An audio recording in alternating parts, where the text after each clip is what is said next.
আসসালামু আলাইকুম রহমতুল্লাহি ওবরকাতুহু। সম্মানিত দর্শক, ডক্টর মোহাম্মদ ইউনূস নির্বাচনের ঘোষণা দিয়েছেন। শুধু ঘোষণা দিয়েই ক্ষান্ত হননি। 2026 সনের ফেব্রুয়ারি মাসের দ্বিতীয় সপ্তাহে এবং যে পবিত্র মাহে রমজান, সেই রমজানের আগে এই নির্বাচন অনুষ্ঠিত হবে এবং সেই নির্বাচন অনুষ্ঠানের যাবতীয় আয়োজন করার জন্য তিনি ইতিমধ্যে নির্বাচন কমিশনকে লিখিতভাবে জানিয়ে দিয়েছেন। এটি বাংলাদেশ জাতীয়তাবাদী দল বিএনপির জন্য একটা বিরাট রাজনৈতিক বিজয় বলে বিএনপির নেতাকর্মীরা মনে করছেন।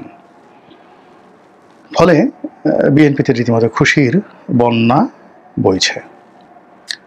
বিএনপি যারা নেতৃবৃন্দ রয়েছেন তাদের সকলের শরীর এবং মনে বসন্তের বাতাস। সরকারের বিরুদ্ধে তাদের যে অভিযোগ ছিল, ক্ষোভ ছিল, সব কিছু রীতিমতো ওম শান্তিতে পরিণত হয়েছে। বিএনপির শীর্ষ নেতৃবৃন্দরা যারা মিডিয়াতে আসেন তারা এখন বলার চেষ্টা করছেন যে সরকারের এই ঘোষণা যুগান্তকারী। এই ঘোষণার ফলে দেশে স্থিতিশীলতা আসবে এবং এই ঘোষণার ফলে নির্বাচনের যে আশঙ্কা ছিল, শঙ্কা ছিল, এই সব শঙ্কা আশঙ্কা দূর হয়ে গেল। সঙ্গত কারণেই বিএনপি একটি নির্বাচনমুখী দল, বাংলাদেশের প্রধানতম জনপ্রিয় দল। তাদের জনপ্রিয়তা আওয়ামী লীগের চেয়ে বেশি না কম, এটা ক্ষমতার উপর নির্ভর করে। 19-20 বিএনপি যখন ক্ষমতায় থাকে তারা বলে যে আমাদের জনপ্রিয়তা বেশি, আবার আওয়ামী লীগ যখন ক্ষমতায় থাকে তাদের জনপ্রিয়তা বেশি বলে তারা দাবি করে।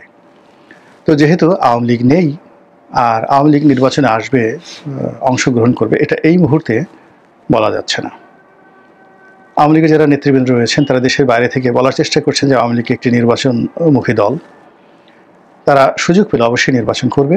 কিন্তু আমার কাছে সেটা মনে হচ্ছে না যে এই মুহূর্তে নৌকা প্রতীক নিয়ে তারপরে আওয়ামী লীগের সাবেক সংসদ সদস্যরা বা আগামীতে যারা এমপি হতে চান তারা নৌকা প্রতীক নিয়ে বিভিন্ন এলাকাতে নির্বাচনী প্রচার চালাবেন, প্রোপাগান্ডা চালাবেন। এটা এই আগস্ট মাস 2025 সন, এটা আমার কাছে অসম্ভব একটা বিষয় মনে হয়। এমনকি আওয়ামী লীগের কোনো নেতা, তাকে যদি বলা হয় যে কিনা দীর্ঘদিন কোনো একটা জেলার সেক্রেটারি হওয়ার জন্য বা সভাপতি হওয়ার জন্য খুব তদবির করত এবং একটি জেলার সেক্রেটারি হওয়ার জন্য 10 কোটি টাকা ঘুষ দিতেও যারা কার্পণ্য করতো না, তো সেই সমস্ত লোকদেরকে যদি এখন বলা হয় যে অমুক জেলার তুমি সেক্রেটারি হবে, তোমাকে উল্টো 10 কোটি টাকা দেওয়া হবে। আওয়ামী লীগের কে এগিয়ে আসবেন কোন জেলার সেক্রেটারি হওয়ার জন্য আমি বলতে পারবো না। আমি কয়েকজনের সাথে কথা বলেছি, তারা বলে যে না, মরে গেল, এই কাজ আমরা করব না। অনেকে আসেন আমার কাছে, কথাবার্তা হয়, অনেকে টেলিফোন করেন, তা আওয়ামী লীগের ভবিষ্যৎ নিয়ে কথাবার্তা বলে। তো আমি বললাম যে ঠিক আছে, ধরুন আপনাদের নেত্রী বঙ্গবন্ধু কন্যা শেখ হাসিনা দয়া করে আপনাকে আওয়ামী লীগের সাধারণ সম্পাদক বানালেন এবং আপনাকে 100 কোটি টাকা দিলেন এবং আপনাকে বললেন যে যাও তুমি বঙ্গবন্ধু এভিনিউতে আওয়ামী লীগের অফিসটা খুলো, অথবা ওখানে ঘণ্টাখানেক দাঁড়িয়ে থাকো বঙ্গবন্ধু এভিনিউতে, অথবা তুমি একটু সুধার সদনে আমার বাড়িটা মেরামত করে ওই বাড়িতে তুমি বউ বাচ্চা নিয়ে থাকো, আর প্রতিদিন বিকালবেলায় একটু যাকে বলা হয় 32 নম্বরে ঘুরে আসবা। এই হলো তোমার ডিউটি, আর কিচ্ছু করা লাগবে না, রাজনীতি করা লাগবে না। অর্থাৎ তোমাকে 100 কোটি টাকা দিলাম, পত্রিকায় বিবৃতি দিয়ে দিলাম যে এখন থেকে আওয়ামী লীগের সাধারণ সম্পাদক অমুক। তার 3টে কাজ। প্রথম কাজ হলো একবার একটু ঘোষণা দিয়ে বঙ্গবন্ধু এভিনিউতে আওয়ামী লীগের অফিসের সামনে দাঁড়িয়ে থাকা, তারপর সুধা সদনে বসবাস করা। 3 নম্বরে আওয়ামী লীগের যে অফিস রয়েছে সেখানে যাওয়ার দরকার নেই, 32 নম্বরে মাঝে মধ্যে গিয়ে একটু দাঁড়িয়ে থাকা। তো অনেক বড় নেতা, আমি দুষ্টুমি করে যখন বলি যে আপনি এই কাজটি করতে সাহস পাবেন কিনা, সে বলে যে না, মরে গেল না। তা বললাম যে আপনি এইভাবে ঘোরাফেরা করছেন, আওয়ামী লীগের কথা বলছেন, বিভিন্ন মানুষের কাছে জিজ্ঞাসা করছেন, যারা আওয়ামী লীগ করে না তাদের কাছে জিজ্ঞাসা করছেন আওয়ামী লীগের ভবিষ্যৎ কী। তো এই জায়গাতে হলো আওয়ামী লীগের এই অনেক বড় বড় নেতা তাদের অভিব্যক্তি অ্যাবাউট ইলেকশন, আওয়ামী লীগের লিডারশিপ এবং তার সঙ্গে সঙ্গে নিজের অবস্থান। তো সেখানে আওয়ামী লীগ যেহেতু নেই, নির্বাচন বিএনপিকেই করতে হবে। তো বিএনপি যদি নির্বাচন করে এবং যে সকল রাজনৈতিক দল এখন বাংলাদেশে আছে তারা যদি মোটামুটি আসে, তাহলে তো যে কোনোভাবে শক্তিবত্তা নির্বাচন হলে, জনপ্রিয়তা নির্বাচন হলে বিএনপি 280টা সিট তো পেয়েই যাবে।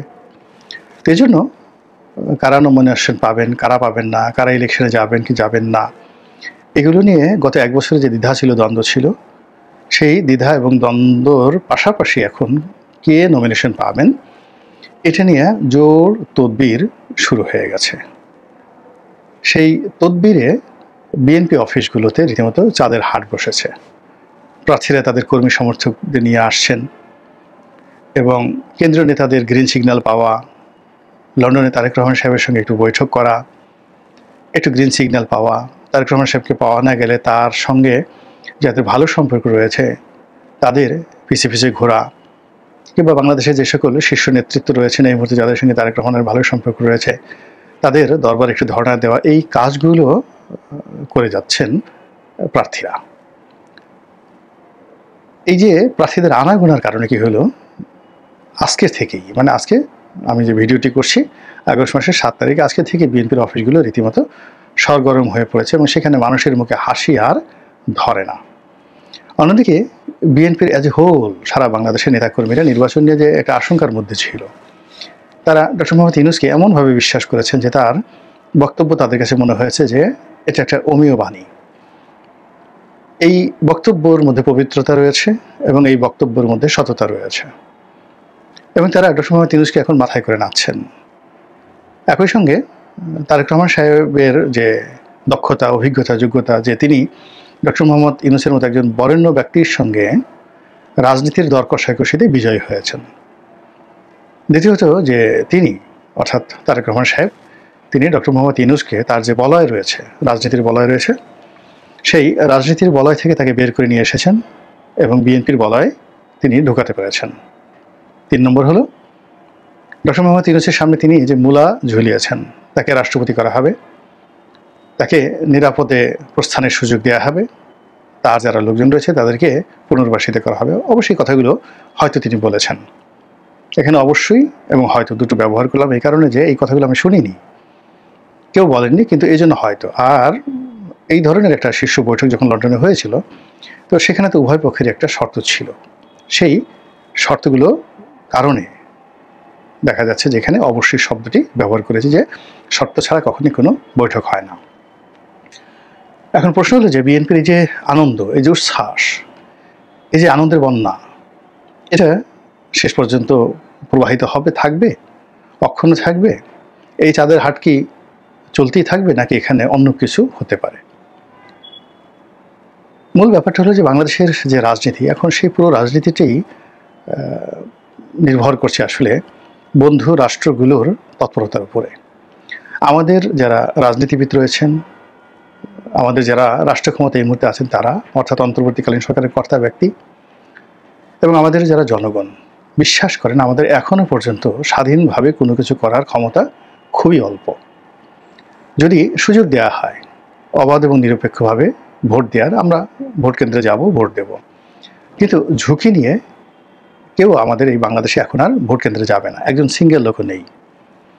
দ্বিতীয় সমস্যা হলো যে ভোটের একটা আবহাওয়া, এটা যদি তৈরি না হয়, অর্থাৎ সকল দলের প্রার্থী তারা আনন্দ করবে, প্রতিযোগিতা করবে, একে অপরের খিস্তি খেউর করবে, কিন্তু সন্ত্রাস করবে না।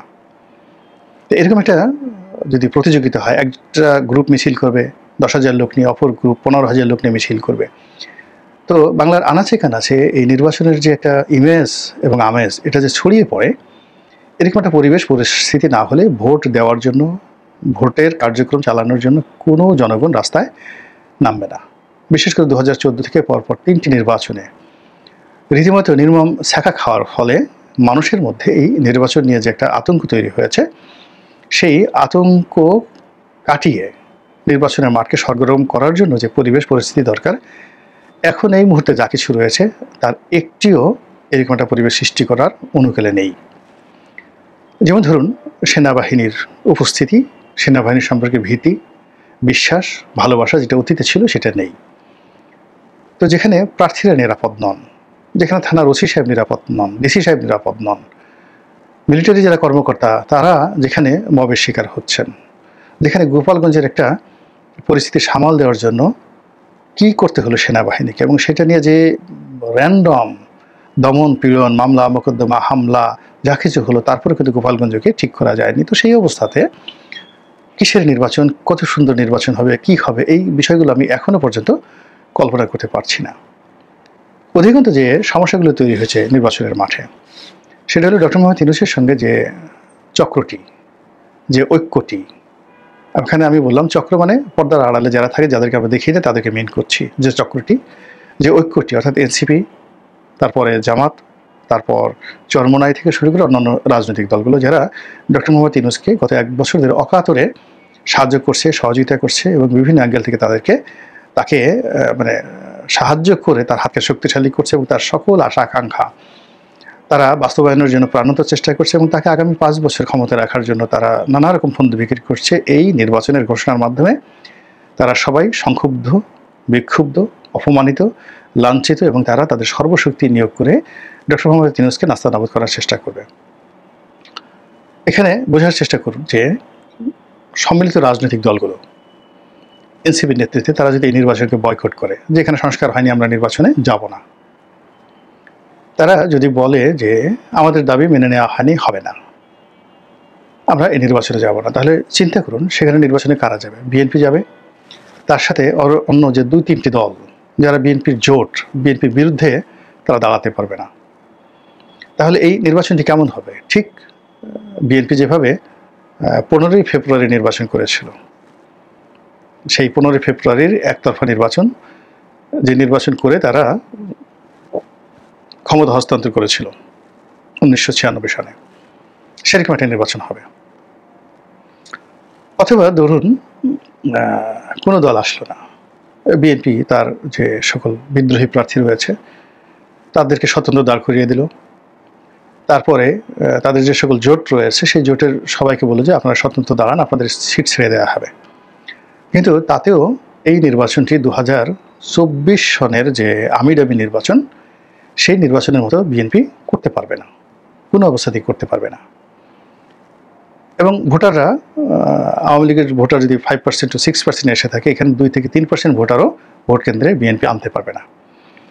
এবং এখন যে অবস্থা চলছে দেশে, সেক্ষেত্রে বিএনপির প্রধানতম নেতা তিনি নির্বাচনের আগে দেশে আসবেন, দলের নেতৃত্ব দেবেন, সারা বাংলাদেশে ঘুরে বেড়াবেন, এটাও আমার কাছে এখন অ্যাপ্রোপ্রিয়েট মনে হচ্ছে না। তিনি হয়তো ভাবছেন যে নির্বাচনের ঝামেলাটা যাক, তার দল সংখ্যাগরিষ্ঠতা পাক এবং তিনি প্রধানমন্ত্রী রূপে বাংলাদেশে এসে ডক্টর মোহাম্মদ ইউনূসের মতো ক্ষমতা গ্রহণ করবেন।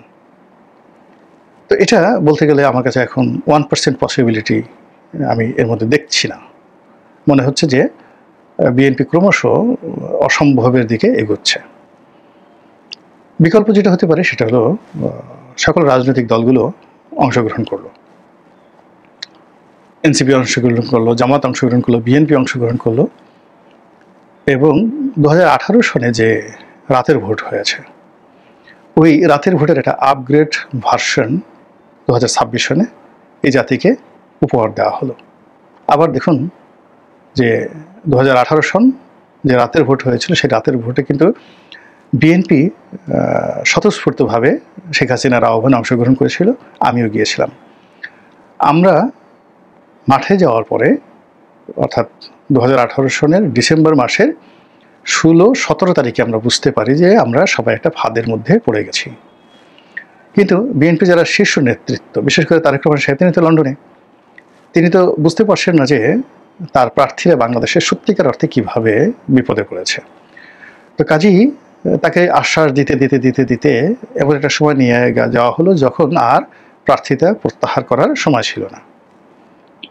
কিন্তু সর্বনাশ যা হওয়ার তা হয়ে গেছে, বিএনপি অংশগ্রহণ করেছে এবং সেই অংশগ্রহণের ফলে বিএনপি যে সকল প্রার্থী, তাদের যে ক্ষয়ক্ষতি হয়েছে, দলীয় নেতাকর্মীদের যে ক্ষয়ক্ষতি হয়েছে, সেই ক্ষয়ক্ষতি তারা এখনও কাটিয়ে উঠতে পারেনি। তো একইভাবে ধরেন 2026 সনে যদি বিএনপি, তারেক রহমান সাহেব লন্ডনে, এবং তিনি হুকুম দিয়ে দিলেন যান আপনারা সবাই যান, যাওয়ার পর সবাই মাঠে গেল, মাঠে পরিবেশ পরিস্থিতি মোটামুটি স্বাভাবিক রাখার চেষ্টা করলো, বা বিএনপি যেভাবে চায় সেইভাবে তাদেরকে করতে দেওয়া হলো। বিএনপির লোক মহা খুশি, তারা ইচ্ছে করলে শিল্পী পেটাতে পারবে, ইচ্ছা করলে যা ইচ্ছা তাই করতে পারবে। এইভাবে তারা কয়েকটা দিন সময় পার করে দিল। পার করে দেওয়ার পর যখন প্রার্থিতা আর প্রত্যাহার করার সময় থাকবে না এবং বিএনপি বলতে পারবে না যে আমরা নির্বাচন থেকে নিজেদেরকে প্রত্যাহার করে নিলাম, ওইরকম একটা পরিস্থিতির মধ্যে যদি 2018 সনের নাটক আবার হয়, এবং এবার আর রাতের ভোটের দরকার নাই, এবার একটা রেজাল্ট শিট তৈরি করে রাখা হলো। সেই রেজাল্ট শিটে দেখা গেল বিএনপি 52টা সিট পেয়েছে, এনসিপি 73টা সিট পেয়েছে, জামাত 75টা সিট পেয়েছে, অন্যান্য ছোটো ছোটো দল সব মিলিয়ে রিজনেবল একটা সিট পেয়েছে। তখন ওই যে এনসিপি নেতা নাসির উদ্দিন সাহেব যে টেলিভিশনে কয়েকদিন আগে বলেছিলেন যে বিএনপি বড় জোর 50টি থেকে 100টি সিট পেতে পারে। তখন আপনি নাসিরুদ্দিন সাহেবকে কি পীর মানবেন, তার পা ধরে কদম বেশি করবেন, নাকি ডক্টর মোহাম্মদ ইউনূসকে পৃথিবীর সর্বশ্রেষ্ঠ ম্যাটিকুলাস ডিজাইনার হিসেবে যাকে বলা হয় তাকে স্বীকৃতি দিবেন? আর বিএনপির যে সমস্ত লোক এখন খুব আনন্দ করছে, ফুর্তি করছে, যারা মন্ত্রী হওয়ার জন্য কোট প্যান্ট বানিয়ে ফেলেছে, জুতোর মডেল দেখছে, তারপরে এমপি হওয়ার পরে কোথায় প্লট নেবেন, কোথায় কোন মডেলের গাড়ি আনবেন যা নিয়ে প্ল্যান প্রোগ্রাম করে ফেলছেন, বলেন তো তাদের অবস্থা কী হবে? আর জনাব তারেক রহমান সাহেব লন্ডনে বসে যে সকল কর্মকাণ্ড চালাচ্ছেন, সেই কর্মকাণ্ডেরই বা ভবিষ্যৎ কী হতে পারে? ইতিহাসের একটা বিখ্যাত কথা হলো, দিল্লি অনেক দূরে। এই পৃথিবীতে কোনো একটি ঘটনা ঘটতে 2-3 ঘন্টার বেশি সময় লাগে না। বিশ্বাস করে শেখ হাসিনা দুপুর 2টোর সময় পালিয়ে গেছেন। তিনি দুপুর 12টা পর্যন্ত কনফিডেন্ট ছিলেন যে তিনি পালাবেন না, সব কিছু অনুকূলে থাকবে। কিন্তু দুপুর 1টার সময় যখন তাকে রেড সিগন্যাল দেওয়া হলো যে আপনি সময় পাবেন সর্বোচ্চ 30 মিনিট, এর মধ্যে কাপড় চোপড় বাক্স প্যাটারা গুছিয়ে আপনাকে যেতে হবে। গণভবনের যে লুটপাটের দৃশ্য সেখানে দেখেছি, গরম গরম খাবার রেডি ছিল দুপুরে, পোলাও, কোরমা, মুরগির রোস, শাহী খাবার। বিশ্বাস করেন কেউ ওদিকে তাকানোর সময় ছিল না। ওনার যে ব্যক্তিগত লাগেজ, ওনার যে কাপড় চোপড়, ওনার খুব প্রিয় অনেক কাপড় চোপড় অনেকে দিয়েছেন, এর কোনো কাপড় চোপড় তিনি নিতে পারেননি, শাড়ি গহনা তিনি নিতে পারেননি। টাকা পয়সা নিতে পেরেছেন কিনা জানি না, কারণ আমার গণভবন থেকে অনেক মূল্যবান সামগ্রী লুট হয়েছে যেগুলোর কোনো হিসাব ছিল না। এখন সেখানে যদি টাকার অবস্থা থাকে, ডলারের অবস্থা থেকে থাকে, ওইগুলো তিনি হেলিকপ্টারে উঠাতে পারেননি, ওইগুলো লুটপাট হয়ে গেছে। ওখানে অনেক অস্ত্র ছিল, তাকে পাহারা দেওয়ার জন্য যে এসএসএফ ছিল তাদের অনেক অস্ত্র ছিল, সেই অস্ত্রগুলো তো পাওয়া যাচ্ছে না, এগুলো সংবাদপত্রে আসছে না। কারণ হলো যারা চুরি করেছেন, 1 বস্তার ডলার যদি কেউ চুরি করে থাকেন, এখন শেখ হাসিনাকে আপনি দুর্নীতিবাজ বলেছেন, কিন্তু তার বাসা থেকে তো তিনি ওরকম কোনো ডলার ঠলা নিয়ে যাননি, কোনো কিছু নিয়ে যাননি, বলতে গেলে একদম এক কাপড়ে গেছেন। তো তার সমস্ত সহায় সম্পত্তি গণভবনে ছিল। তো গণভবনে যদি থাকে তাহলে ধরুন 10 বস্তা টাকা ছিল, 10 বস্তা ডলার ছিল, 10 মণ স্বর্ণ ছিল, তো সেগুলো জনগণ নিয়ে গেছে। বা ওখানে কোনো কিছুই ছিল না, তিনি আপাতমস্তক সৎ ছিলেন। ওই বাক্স প্যাটারা যা কিছু ওখানে আছে ওইগুলোই তার সম্পত্তি ছিল। এগুলো সব কিছু বিক্রি করলে তো 1 কোটি টাকা হবে না, যা কিছু ওখানে ছিল অর্ডিনারি ফার্নিচার। তো এখন দেখুন এই যে শেখ হাসিনার সম্পর্কে দুটো মিথ, একটা তৈরি করা যাচ্ছে না, আর একটা আলটিমেটলি তৈরি হয়ে গেছে যে গণভবন লুটপাট করার পরেও সেখানে হীরামণি মুক্তা জহরত কিছু পাওয়া যায়নি। ডলার, পাউন্ড, রিঙ্গিত, রুপি, টাকা কোনো কিছু পাওয়া যায়নি। তিনি আপাতমস্তক সৎ ছিলেন। এই কথা যদি আওয়ামী লীগের লোকজন বলে আপনি কী বলবেন? তো যেটা বলছিলাম যে দুপুর 12টা পর্যন্ত তারা বুঝতে পারেনি সেখানে কি হবে, কিন্তু নিয়তি তাদেরকে সেই জায়গায় নিয়ে গিয়েছিল। ফলে এখন যে ঘোষণা দেওয়া হয়েছে আগস্ট মাসে, সেই ঘোষণাটাকে ফলপ্রসূ করার জন্য সকল পক্ষকে অনেক অনেক কাজ করতে হবে, কাঁধে কাঁধ মিলিয়ে বহু দূর এগোতে হবে। এবং এখন বিএনপিকে এতটা নমনীয় হতে হবে যে রাজনৈতিক দলগুলো যেন নির্বাচনে আসে, তাদেরকে রাজি খুশি করানোর জন্য যা যা করা দরকার সেই কাজগুলো যদি বিএনপি করতে না পারে, তাহলে আজকের এই ঘোষণাটা তাদের জন্য বুমেরাং হয়ে যেতে পারে।